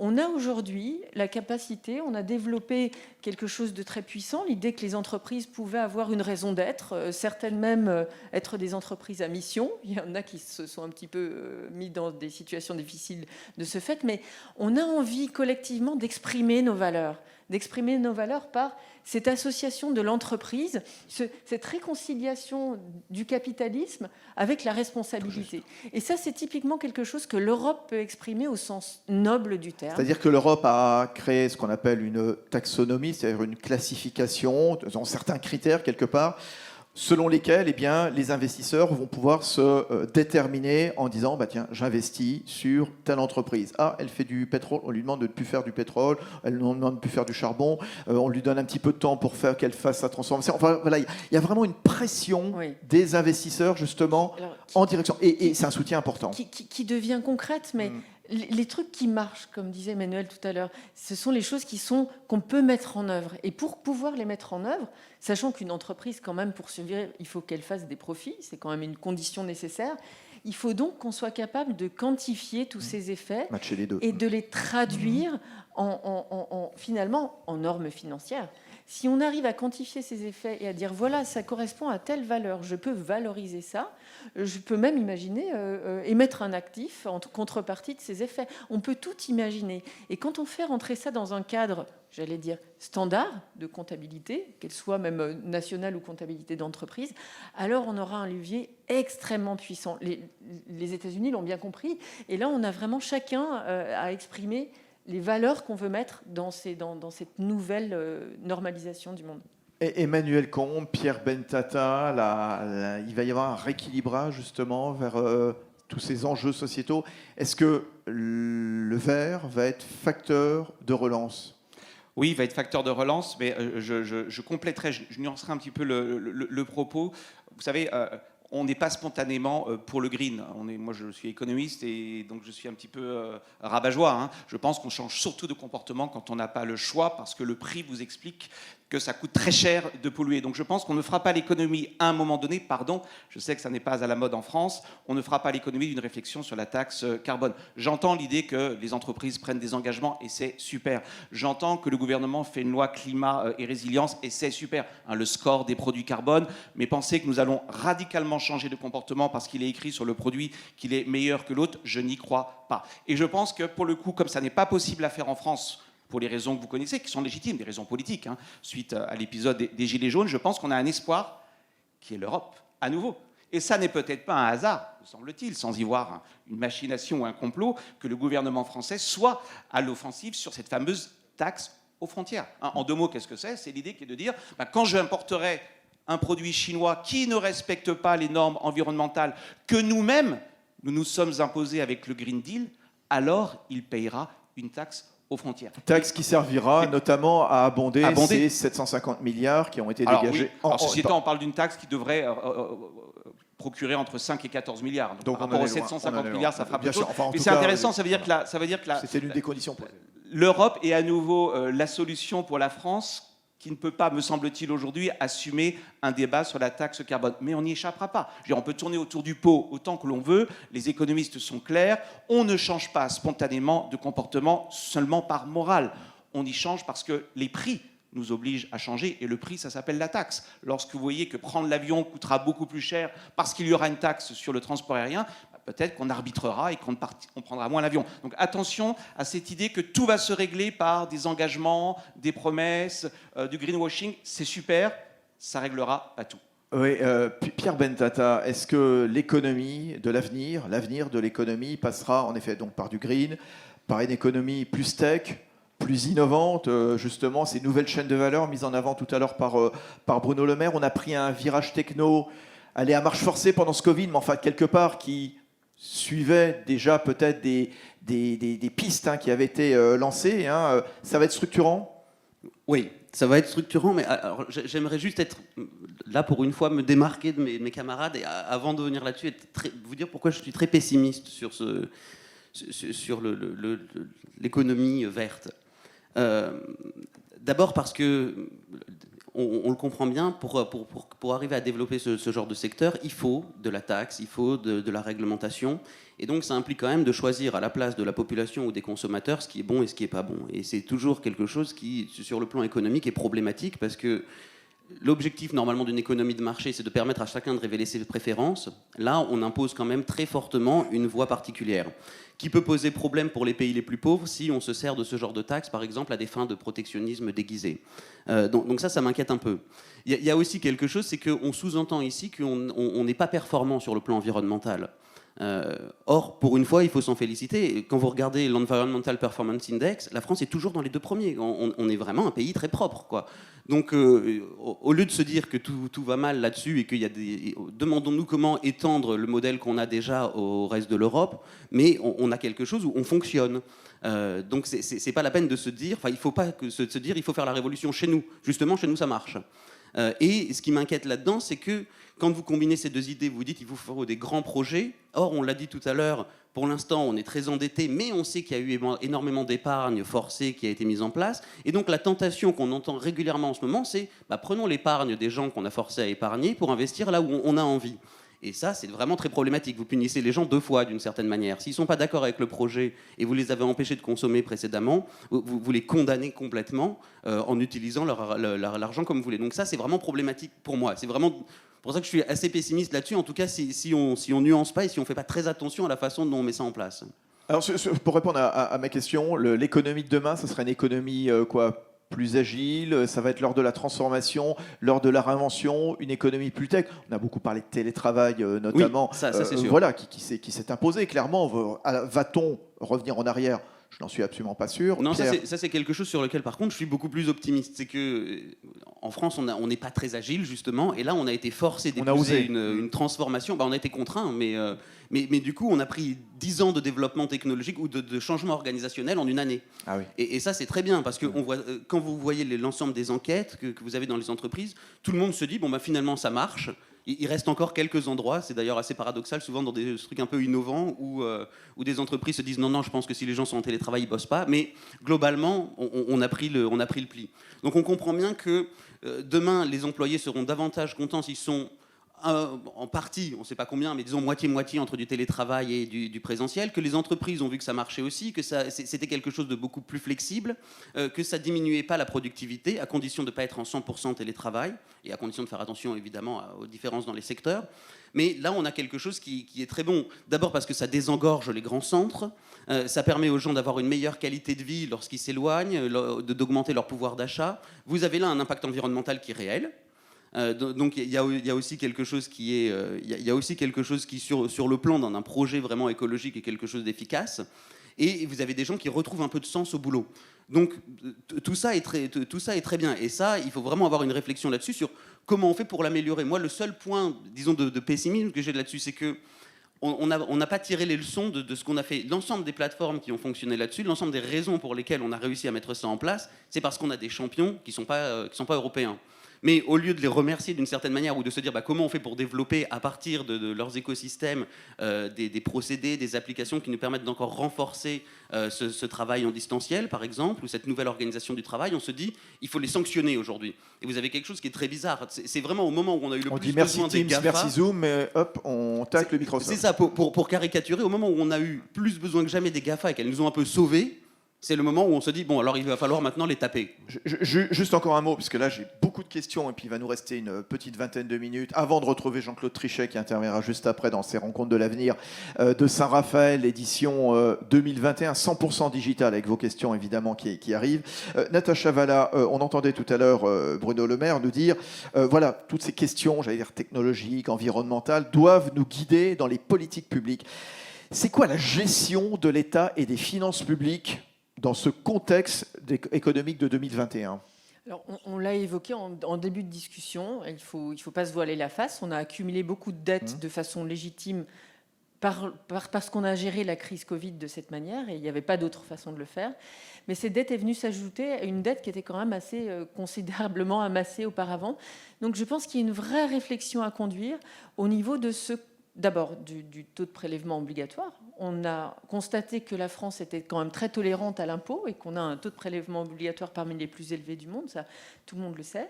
On sait donc corollairement qu'on ne pourra pas augmenter les impôts pour rembourser cette dette-là. Je pense que ça c'est complètement illusoire et ce serait contre-productif. Donc la vraie réflexion, elle se situe au niveau de l'intelligence de la dépense publique. C'est-à-dire qu'est-ce qu'on fait de l'argent dont on décide qu'elle doit transiter par le collectif. Et ça, il y a eu beaucoup, c'est pas une question qui est nouvelle effectivement, mais on a souvent parlé de, voilà, il faut faire de l'investissement public. Alors, il y a une petite ambiguïté là-dessus, parce que quand on dit investissement en économie et en comptabilité nationale, ça se réfère à des catégories particulières et pas d'autres. On parlait d'éducation tout à l'heure. L'éducation, malheureusement, c'est pas considéré comme étant un investissement. Donc, je préfère parler de dépenses intelligentes. Et donc, si on arrive, parce qu'il faut du sérieux dans la gestion des finances publiques, ça a été rappelé par le ministre, et c'est du bon sens finalement, par équité par rapport aux générations futures, mais aussi par bonne gestion, que fait-on ? Dans le que fait-on, c'est comment arrivons-nous à stabiliser cette dépense-là ? Et que fait-on ? Un mot aussi sur le fonctionnement de l'État. On a parlé d'agilité justement dans les entreprises, par exemple, ce télétravail, par exemple. Il y a la tech qui va être évidemment un vecteur important quelque part de transformation. Et le fonctionnement de l'État, des administrations, à quand la simplification ? Qui me dit un mot court ? Je veux absolument qu'on prenne les questions. Emmanuel, Pierre ? Non, un mot court, je n'ai pas la réponse. Par contre, je pose une question moi-même. Je suis étonné de voir qu'à la faveur de la crise Covid, finalement, il n'y a pas véritablement de remise en cause des errements de l'État. Et j'emploie à dessein le terme, étant moi-même fonctionnaire et très fier de l'être, il faut quand même reconnaître que l'État a dysfonctionné. Et je suis assez étonné de voir que dans cette demande de souveraineté, c'est en fait une demande de régalien, une demande de plus de pouvoir à l'État. Je n'ai pas le sentiment que les Français, en réalité, remettent tellement en cause la manière dont cela a fonctionné pendant la crise. Pierre Bentata. Oui, c'est vrai. C'est vrai pour deux raisons. D'abord, une raison qui est culturelle, je pense. On a une idée de l'État qui est très centralisée et on a du mal à en sortir.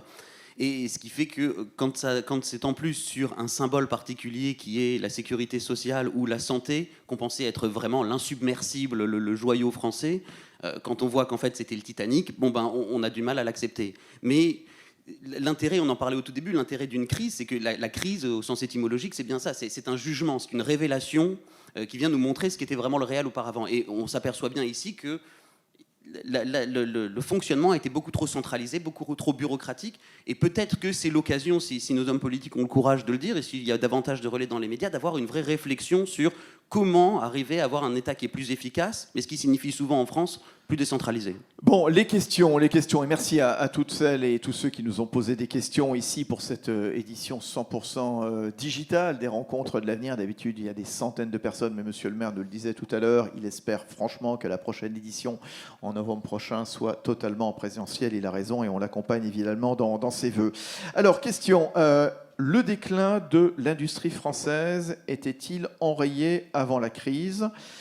Comment se porte notre compétitivité ? Puis il y a également une autre question en matière de compétitivité. Est-ce que nos coûts sont encore un problème ? Alors, qui répond ? Peut-être Emmanuel, non ? Oui, je viens de dire un mot. C'est un sujet très complexe. Il y a eu un rapport d'ailleurs de Rexecode il y a 2 ou 3 jours qui montre que la compétitivité française, sur le long terme, ça date de 20 ans, est plutôt sur une pente descendante parce qu'on est, revenons toujours aux fondamentaux, on ne résout pas des problèmes structurels en 2 ans, 3 ans. On est sur un déclin structurel qui, me semble-t-il, a 3 causes. On les a déjà données. La formation qui pêche, une élite extrêmement bien formée, mais aussi beaucoup de décrocheurs scolaires. N'oubliez pas qu'en France, quand on regarde nos classements dans PISA, c'est pas extraordinaire. Donc la formation, une insuffisance de R&D, et moi je persiste à penser que nous n'investissons pas suffisamment sur le haut de gamme.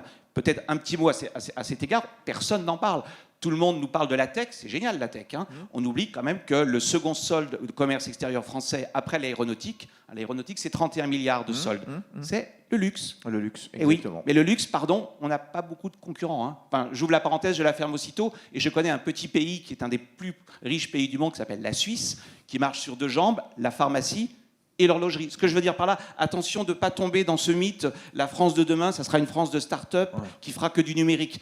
Non, la France, elle est riche de son tourisme, personne n'en parle, et elle est riche également de son industrie du luxe. Donc, et j'allais rajouter aussi de son agriculture, aussi, sa viticulture, et donc l'exportation des céréales aussi. Et donc pour revenir au sujet sur le déclin de la compétitivité française, on n'a pas assez investi sur le haut de gamme. Regardez typiquement ce qui s'est passé dans l'automobile. On voit bien que la France est plutôt, aujourd'hui, sur la gamme moyenne, alors que les Allemands ont volontairement fait de la montée en gamme. Natacha Valla, je vous en prie. Je voudrais bien donner une anecdote sur ce sujet. Donc, j'ai la chance d'être revenue dans la sphère académique et dans mon école à Sciences Po, qui est l'école de management et d'innovation. On a créé un master qui s'appelle le master, en français ça donnerait Nouveau luxe et art de vivre. C'est le master qui attire le plus d'étudiants en termes de ratio étudiants sur acceptés et le plus d'étudiants internationaux. Et c'est celui dont on parle le plus, alors que voilà, c'est quelque chose. Vous avez raison. Hier, j'ai passé toute la journée avec le grand groupe mondial numéro 1 du secteur LVMH, qui organisait une formidable journée justement avec des centaines de postes d'alternants. Et il y a un besoin considérable justement pour répondre à toutes ces belles maisons qui fabriquent du cognac, qui fabriquent du champagne, qui fabriquent de la joaillerie. C'est une industrie qui ne délocalise pas. Bien sûr que non, le cognac, c'est au cognac. C'est la mondialisation à l'envers. c'est le français, l'ouvrier français qualifié qui exporte en Chine. Et donc c'est intéressant parce que c'est l'inverse de ce qu'on entend d'habitude, où on dit j'ai perdu mon job parce qu'il est parti en Chine. Donc vous voyez, c'était pas le sujet, mais tout ça pour dire attention à pas avoir un prisme trop. L'avenir c'est que la tech. La tech, France, il faut toujours tirer parti en économie de ses avantages comparatifs. On est numéro 1 mondial dans le luxe. Restons-le. Et des grosses industries qui, justement, savent capter aussi tous les enjeux du moment, les enjeux sociétaux, les enjeux technologiques, le digital qui est de plus en plus présent. Et puis la RSE, c'est vrai qu'on fabrique, voilà, quand on fait de la vigne, on n'utilise plus de pesticides comme on utilisait peut-être précédemment. Voilà, quand on travaille de la matière première, des pierres précieuses, on s'arrange pour que les diamants ne soient pas justement achetés n'importe où, à n'importe qui, en Afrique, etc. Enfin voilà, tout ça prend en compte ces enjeux. Et ce que je voudrais ajouter, c'est la dimension territoriale, parce que ce sont des emplois qui sont liés, ancrés dans le territoire. Bien sûr, il n'y a pas que Paris. L'usine Hermès en Auvergne, c'est un investissement qui va porter l'emploi localement pendant des décennies. La tannerie Roux qui se trouve, je crois, dans la Drôme, là, voilà, très bien, le Cognac, Annecy, la Marne, avec Moët et Chandon, je cite ces grandes maisons. Autre question, je pense que c'est plutôt Natacha, là. Le meilleur plan de relance ne consisterait-il pas à baisser massivement les impôts et la réglementation au lieu de confier la relance à une classe politique qui n'a pas brillé par sa bonne gestion depuis 40 ans? Bon, on a juste... oui, quelques minutes. C'est la gestion et le millefeuille, la lourdeur de l'appareil administratif. Ça, je pense que c'est transpartisan. Je pense que c'est endémique. C'est une réflexion. Oui, c'est endémique, mais qu'est-ce qu'on fait? C'est une réflexion dont les citoyens doivent s'emparer, je pense. Et encore une fois, de façon non partisane, parce que c'est dans l'intérêt de tous. Alors évidemment, les craintes que ça éveille, c'est l'emploi public, c'est l'impact sur la réallocation des emplois, la réallocation des secteurs. Et précisément, alors ça, on n'a pas abordé cette question ici, mais la question du public versus privé. Il y a un axe tellement français qui oppose l'un à l'autre, alors qu'il y aurait tellement à gagner à penser l'un avec l'autre et l'un en appui sur l'autre, avec des passerelles, que je pense là, on a aussi des mines de productivité et mines d'amélioration aussi de qualité de vie au travail et de sens donné au travail. Donc moi, c'est vraiment dans cette efficacité de l'action publique au sens quasiment administratif de la chose. Emmanuel Combes. Oui, sur cet aspect règles, c'est fondamental. Ne donnons pas non plus l'illusion que l'économie de marché fonctionne sans règles. Une économie de marché sans règles, c'est la loi du plus fort et pas du meilleur. Le sujet en France, c'est qu'il y a trop de règles, en fait. Et quand il y a trop de règles, il n'y a plus de règles. Puisqu'en réalité, vous passez votre temps à savoir quelle est la bonne règle à appliquer. Et paradoxalement, ça crée de l'incertitude juridique. Donc je crois qu'en fait, l'enjeu en France, c'est d'arriver à des règles simples, lisibles, transparente. Mais ne tombons pas, à contrario, dans un discours qui consistera à dire il faut déréglementer au sens tout supprimer. Non, il faut rendre les choses simples. Le problème de la France, c'est le millefeuille. En fait, on résout un problème par une autre règle qui ne marche pas. Et comme elle ne marche pas, on rajoute la règle sur la règle. Regardez la réforme de l'urbanisme commercial. Puis à la fin, on arrive à un truc où plus personne ne comprend rien. Bien sûr. Et on ne fait rien, surtout à ce moment-là. Autre question. Est-ce que les relations géopolitiques ne sont toujours pas davantage imprévisibles? Qu'en est-il des relations entre la Chine et les États-Unis? Quid du Brexit? Est-ce que cela constitue des menaces sur l'économie? On n'a pas trop parlé de géopolitique, on n'a pas trop parlé d'international ce matin, Natacha Valla. Ça complexifie la lecture. En tout cas, ce qu'on sait, c'est que ce qu'on appelle le multilatéralisme a été mis à mal par la présidence précédente Trump. aux États-Unis. On espère revenir à un niveau de dialogue plus raisonné, et c'est le cas. D'ailleurs, on voit tout de suite que les États-Unis reviennent comme acteurs raisonnés sur un certain nombre de sujets. Moi, je vais répondre à ça par mon tropisme monétaire, puisque j'adore les monnaies. On est dans une ère de monnaie dominante. Et la monnaie clé, ce qu'on appelle la monnaie clé, c'est le dollar. Et la question qu'on peut se poser, suite aux vagues de turbulences qu'on a traversées avec la présidence précédente aux États-Unis, est-ce que finalement tout ça, ça ne va pas nous faire reconsidérer cet ordre monétaire international, ce qui appelle de façon très immédiate, encore implicite, mais qui ne peut pas la rester en tant que telle, c'est quel est le rôle de l'euro sur la scène internationale. Et là, je pense que les choses ont bougé assez récemment, puisque jusqu'à il y a 2 ans de ça, la Commission européenne refusait même d'en faire une thématique, un sujet, sans parler de la Banque centrale européenne qui religieusement, depuis la création de l'euro, publie de façon très régulière un rapport sur le rôle international de l'euro, donc on sait très bien ce qu'il en est, mais on n'a jamais voulu porter ce sujet comme un sujet politique et géopolitique. Or, aujourd'hui, je pense que c'est peut-être le moment de remettre un peu d'énergie sur la réflexion. Non que je dise l'euro doit devenir la monnaie clé de demain, mais de comprendre que finalement, quand on a une monnaie clé, ça peut poser des problèmes et qu'on aurait besoin d'un peu plus de liens de coopération entre les différentes zones monétaires mondiales. Et ça, le terrain est un peu plus facile qu'il y a un an. Pierre Bentata. Juste un mot là-dessus, parce qu'on comprend, on a la réémergence de la Chine, on a les États-Unis qui sont un gros pouvoir, en plus on s'est pris 4 ans de Trump qui était un peu bizarre. Mais donc, il faut quand même pas non plus surestimer les risques géopolitiques quand on s'intéresse à de l'économie, enfin de l'économie de marché ou aux impacts. Oui, on a des gouvernements qui recommencent à essayer d'être de plus en plus influents sur les marchés. Oui, il existe des États qui sont quand même relativement forts, mais justement, les 4 années précédentes nous ont bien montré que vous pouvez avoir des présidents et vous pouvez avoir des gouvernements qui s'attaquent frontalement, qui s'insultent sur Twitter, etc. On a une interdépendance économique qui est tellement forte qu'au final, on n'a pas eu des changements qui étaient si drastiques que ça. On aurait pu craindre d'avoir de nouvelles guerres, par exemple, de se dire on va remplacer les guerres économiques par des guerres armées. Ça n'a pas été le cas. Donc on voit bien quand même que quelque chose que détestent les gens qui n'aiment pas la globalisation, mais qui du point de vue économique est très bien, on a quand même forcé les gouvernements à pacifier leurs interactions parce qu'on est très très interdépendants. Emmanuel. Oui, un mot pour rebondir sur ce que disait Natacha. Moi, je crois beaucoup au retour quand même de l'OMC. L'OMC, c'est peut-être pas génial, mais c'est moins pire que rien. En tout cas, on a appris un enseignement. En tout cas, les économistes ont tiré un enseignement clair de la présidence Trump. Le protectionnisme, ça n'a pas marché. Vous regardez le solde commercial États-Unis-Chine, il n'a pas bougé. Mais c'est logique.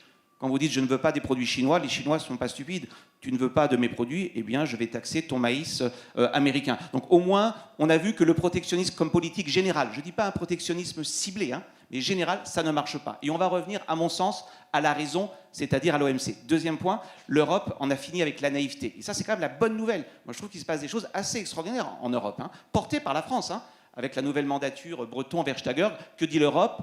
Entre le libre-échange débridé et le protectionnisme à papa qui ne marche pas, il y a le libre-échange à armes égales. Et vous le savez, il y a un projet porté notamment par Thierry Breton qui consiste à dire si les entreprises chinoises sont subventionnées pour pénétrer les marchés européens, eh bien, on mettra des droits anti-subvention. Si on s'aperçoit que l'on est victime de dumping, chinois ou pas d'ailleurs, on mettra des droits anti-dumping. Donc c'est intéressant cette idée qu'il ne faut pas... je reviens à mon sujet tout à l'heure, entre le souverainisme et ne rien faire, il y a une sorte d'intermédiaire, de voie de la juste raison, qui est la voie en général du milieu, qui consiste à dire ne soyons pas naïfs. Et je trouve vraiment qu'en Europe, par rapport à la Chine, il y a un changement de discours radical grâce à la France et aussi, disons-le, au changement de position de l'Allemagne. Oui, l'Allemagne s'est aperçue, après les fameux épisodes KUKA rachetés par, etc., qu'il fallait peut-être mettre un certain nombre de limites en matière de libre-échange. L'Allemagne, Natacha Valla, qui a permis, entre autres, évidemment, parce que la France était aussi en pointe là-dessus, face à des pays comme les Pays-Bas, comme l'Autriche, comme on les avait appelés à l'époque, les pays... Les frugaux. Les frugaux, voilà, je cherchais le terme, évidemment. Les frugaux, il y a ce mécanisme d'endettement qui a émergé. Quel impact sur l'euro, sur la force de l'euro, le rôle de l'euro justement à l'issue de ce mois de juillet historique quelque part sur la scène européenne? Alors, la vraie avancée, et ça a été pied à pied la bataille politique sur ce sujet, la vraie avancée, c'est qu'on a réussi à tomber d'accord sur l'idée que collectivement en Europe, on allait émettre une dette supra-souveraine, enfin collective. Ça avait été une fin de non-recevoir jusqu'à... Alors, évidemment, il y a eu des contreparties. Évidemment, c'est pas venu sans... Aujourd'hui, c'est un mécanisme qui est pensé comme étant, et qui a été accepté comme étant temporaire. C'est-à-dire qu'on a dit il va y avoir un plan de relance. Un plan de relance, par construction, c'est quelque chose qui ne dure pas dans le temps. Alors, je suis comme Emmanuel, j'appelle de mes voeux le fait que ça s'accompagne aussi d'une vision industrielle européenne et de quelque chose vraiment de long terme. Mais l'enjeu aujourd'hui, c'est de se dire, ça fonctionne tellement bien, ça nous crée des marchés de capitaux en Europe, ça permet aux Allemands d'aller mettre leur épargne ailleurs. Donc, pérennisons ce mécanisme-là. Bon, allez, il nous reste 2 minutes avant de retrouver Jean-Claude Trichet, qui interviendra dans cette matinée qui a démarré Depuis Saint-Raphaël, pour les rencontres de l'avenir qu'organise Nicolas Bouzou avec Monsieur le maire, vous êtes optimiste, toutes et tous. Allez, qui commence Emmanuel Combe, lancez-vous. En 2 mots, la France sera forte si l'Europe est forte. Et je trouve qu'on vit un moment vraiment historique. Natacha l'a dit sur la relance et le financement de la dette, la politique industrielle, la politique commerciale, portée par la France, pas seulement, mais portée par la France. Donc je crois qu'en fait, la vraie souveraineté, c'est une souveraineté française à l'intérieur de l'Europe et il n'y a pas tellement d'autres solutions. Pierre Bentata, cette ère post-Covid, ça sera celle d'un virage historique? Non, j'espère que non. J'espère juste qu'on va améliorer qu'on va améliorer les choses, mais sans justement penser à la révolution.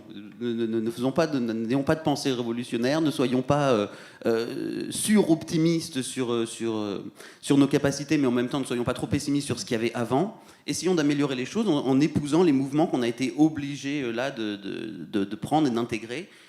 Davantage de télétravail, repenser les investissements, davantage de décentralisation, et les choses iront bien. Le mot de la fin, ça sera vous, Natacha Valla, s'il vous plaît. Pour moi, c'est la question de la confiance et peut-être d'abord la confiance en soi. Et je pense que l'Europe a vraiment une opportunité pour reprendre confiance en soi, en ses valeurs. Et c'est un nouveau départ qui peut vraiment... On s'est donné les moyens de ce nouveau départ. Il ne faudra vraiment pas manquer ce rendez-vous-là.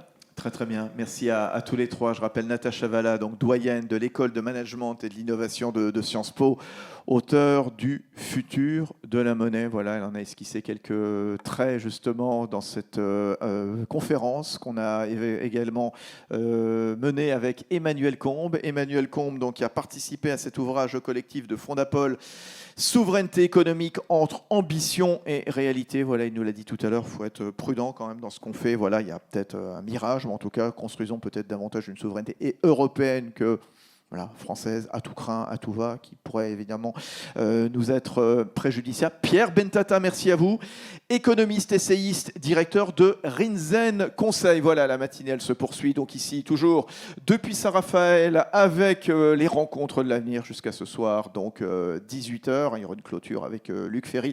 Auparavant, on reste sur la scène économique, bien sûr, avec l'ancien président de la Banque Centrale Européenne, Monsieur Jean-Claude Trichet, qui a tenu à prendre la parole à l'initiative, à l'invitation de Nicolas Bouzou et de Monsieur le maire. À tout de suite.